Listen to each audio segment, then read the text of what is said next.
Hey guys, Mike from EAK Crew Productions, and I'm here with a deck profile. Not really sure what to call this deck, so we're just gonna go with Stun, because that's really what it is, man. I love Stun and anti-meta decks, and I'm just trying to show you this one right here. It's pretty good. Let's start off with the monster lineup. We have 3 Wind-Up Rabbit, and we use Wind-Up Rabbit because it's got 14 attack, which is pretty decent in this meta. There's not too many strong monsters, but its effect is nuts. The fact that it can bounce itself off of the field and then come back. It's really good. It makes it so that deep prisons and mirror forces and things like that are dead. You attack, they go deep prison, you go rabbit effect, and they wasted their prison. Sure, your rabbit is gone, but it's coming back on your standby phase, so it's a good card. You can go +1 with it pretty much. We've got Thunder King because he's one of the most destructive cards in the format. He stops adding cards from your hand, he negates those special summons, and he's a wall of 19 attack, so he's a big beater. Then we've got the Bountiful Artemis. We're running this card because we're using a lot of counter traps in this deck. It's got 16 attack, which is pretty good. Really decent defense. And hey, it's a light monster. I like light monsters. What can I say? Get some good plussing with this guy. We're running 3 Alias. Thought light was kind of like the theme of the deck, to tell you the truth. I was originally going to run Honest, but then I decided we fit 2 macros in the deck that you'll see later on.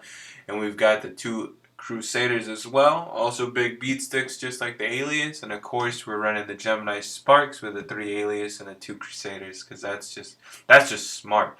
So Neospatian Grand Mole, he's our little effect guy that really is going to get rid of some big issues for us. Oh, Zetazen means pop back into your hand, punk. You know, he can even get rid of BLS. Sure, they can resummon it, but maybe they don't have the ability to because they don't have the cards banished in their grave. Who knows? Then we're running 2 Seal Orichalcos.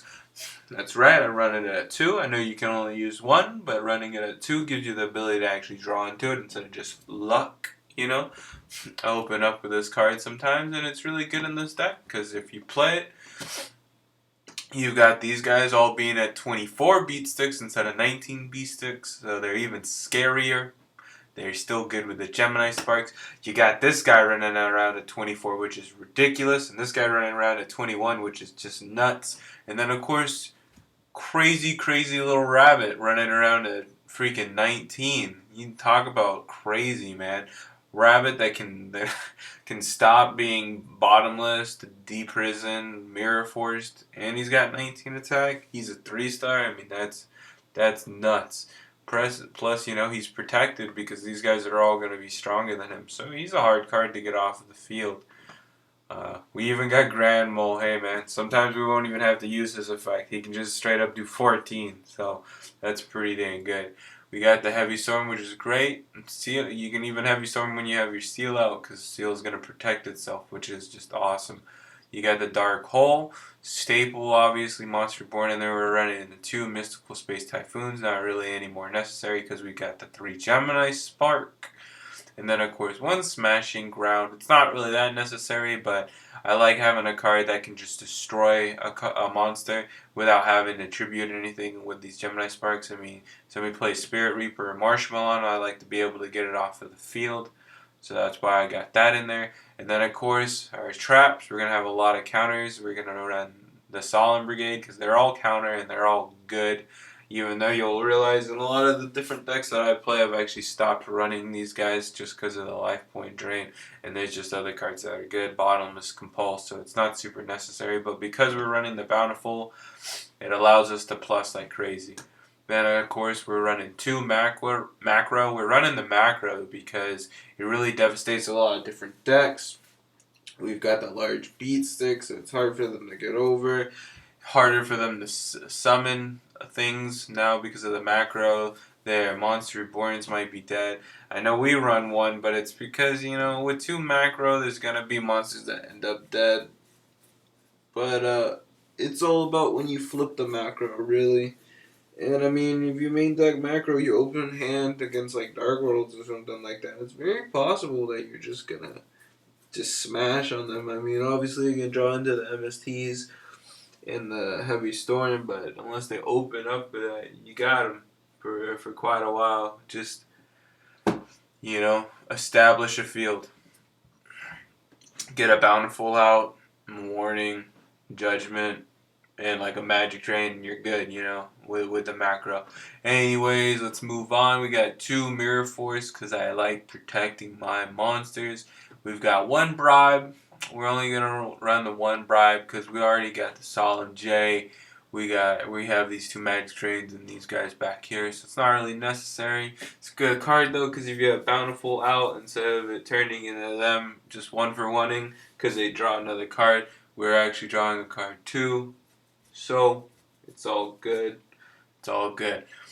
Um, Jurassic Drop Off, great card in the deck because we're using 1 card, but then we got Bountiful out, we're drawing cards, so we're actually evening out. It's like we didn't do anything, but they are going to end up losing the card that they draw, which means if they're in a bad position already, then they're going to stay in that bad position, and that's great for us.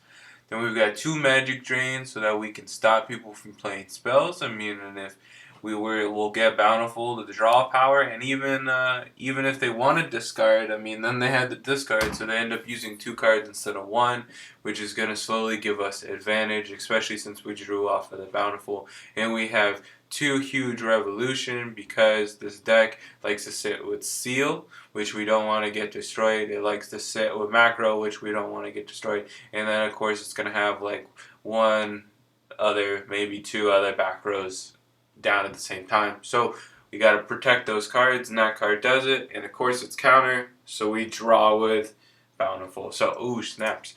So that is why I enjoy. I mean, this deck's fun. Try it out. It doesn't do any summoning from the extra deck, although you could. I mean, obviously there's the 4-star plays. You have the 3 stars with the rabbits, and I mean the 3 Geminis. Or the 3 Alias are warriors. So if you wanted to run Excalibur or the Ninja, you could. I mean, will you probably get it off? No. Is it better that you just keep them for the Gemini Spark? Yeah, but hey, do what you want to do. Try out the deck. This has been Michael from EAK Crew Productions. I hope you guys enjoy. Please subscribe, and I will see you guys when I see you guys.